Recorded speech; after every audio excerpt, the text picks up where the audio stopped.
mysterious British roadster from 1948, built in the rubble of post-war England, crafted from aircraft aluminum, tuned for racetracks. And then, suddenly, it vanished.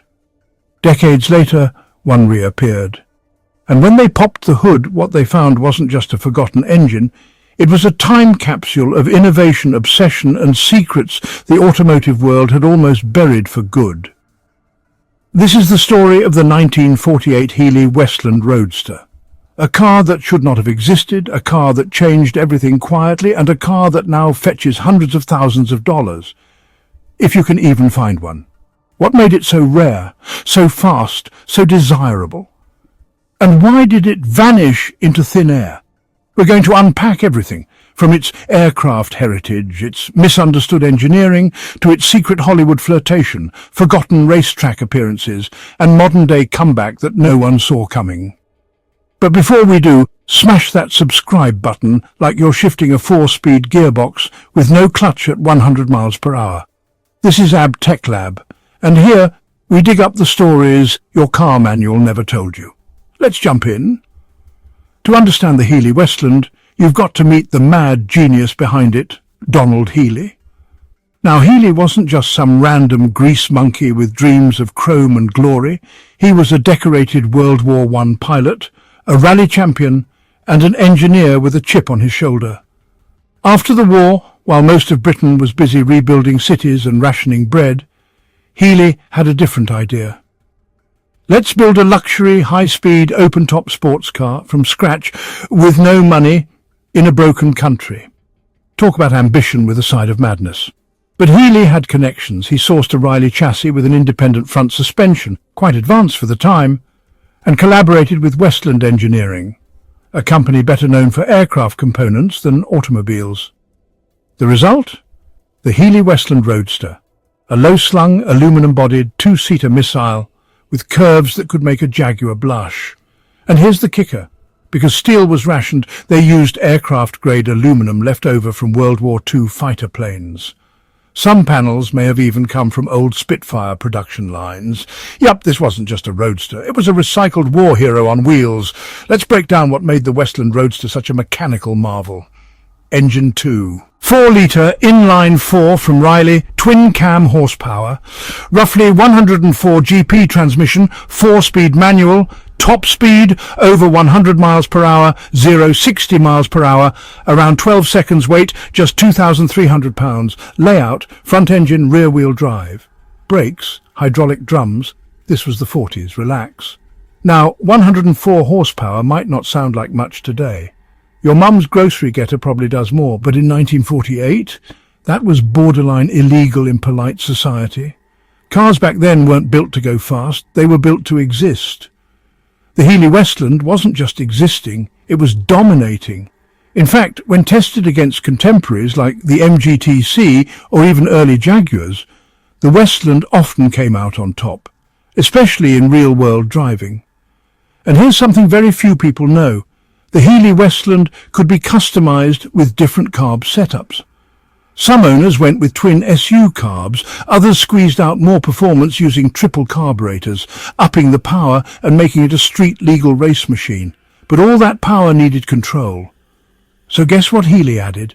Independent front suspension in 1948. That was cutting-edge tech, usually reserved for race cars. While most people were still driving what looked like bathtubs on wheels, the Healey was cornering like it belonged at Le Mans. Speaking of racing, wait until you hear about the Healey's shocking performance in one of the most grueling motorsport events ever held. In 1949, just a year after its launch, Healey took a modified version of the Westland Roadster and entered it in the Mille Miglia, a 1,000-mile open road endurance race through Italy. Most entries were Italian powerhouses, Ferrari, Maserati, Alfa Romeo, and then there's Donald Healey showing up in a British aluminum roadster looking like someone's fancy uncle at a biker rally. The Westland held its own, finished the race, drew massive attention, and proved that British cars could not only survive Italian mountain passes, they could thrive there. This was Healey's not-so-secret weapon. Build cars that were fast enough to race, comfortable enough to tour, and elegant enough to make the competition look like oversized soup cans. Healey even brought a few roadsters to Monte Carlo for rally circuits, often competing against and beating better-funded brands.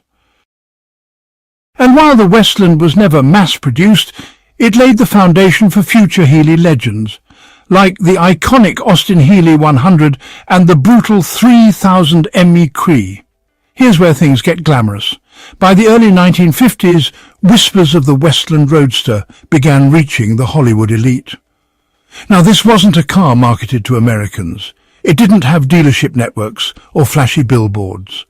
But still, Healeys began appearing in Beverly Hills, imported by passionate collectors and speed freaks with a flair for the unusual. Legend has it Clark Gable was seriously eyeing one.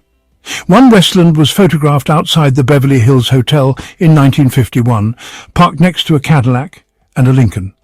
It looked like a ballerina between two linebackers. But here's the tragic twist. Healey was too small to scale up. The demand existed, but the infrastructure didn't. No mass production, no dealership support. And America wasn't ready to adopt a niche British roadster without backup parts and services. So despite love from celebrities and racing circuits, the Westland was quietly shelved. And that's when the story takes a darker turn, because what happened to these cars next is something most people still don't believe. Of the 64 Healey Westlands originally built, today fewer than 30 survive. Let that sink in. Over half of them are simply gone. No documentation, no registration, no sightings. Some were wrecked in races, others rusted away in barns. A few were likely scrapped for parts, and many were forgotten by heirs who had no clue what they had sitting under a dusty tarp. One car was found in the early 2000s under a pile of wood in a barn in Wales. Its aluminum body corroded, but its chassis number intact. Restoration took 5 years, and the final value was estimated at over £280,000.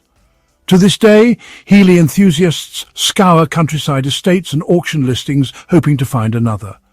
They compare serial numbers, track ownership papers, and swap rumours like spies. The mystery of the missing Westlands is like a secret club of collectors, historians, and dreamers chasing a ghost. So what does a surviving 1948 Healey Westland go for today? Let's just say your piggy bank might not cut it. Prices range from $250,000 for driver condition models to over $500,000 for concourse-level restorations. And if you've got one with racing pedigree or celebrity provenance, you're easily looking at a $700 000 plus valuation. These cars are now considered investment-grade classics, on par with early Jaguars, pre-Ferrari Alphas, and Aston Martin DB 2S. And because so few are left, prices are expected to climb. One American collector even offered $1.2 million for a rare alloy-bodied prototype believed to be one of the first 5 ever made. The owner turned it down. Healey Westland owners today are like members of an underground automotive elite.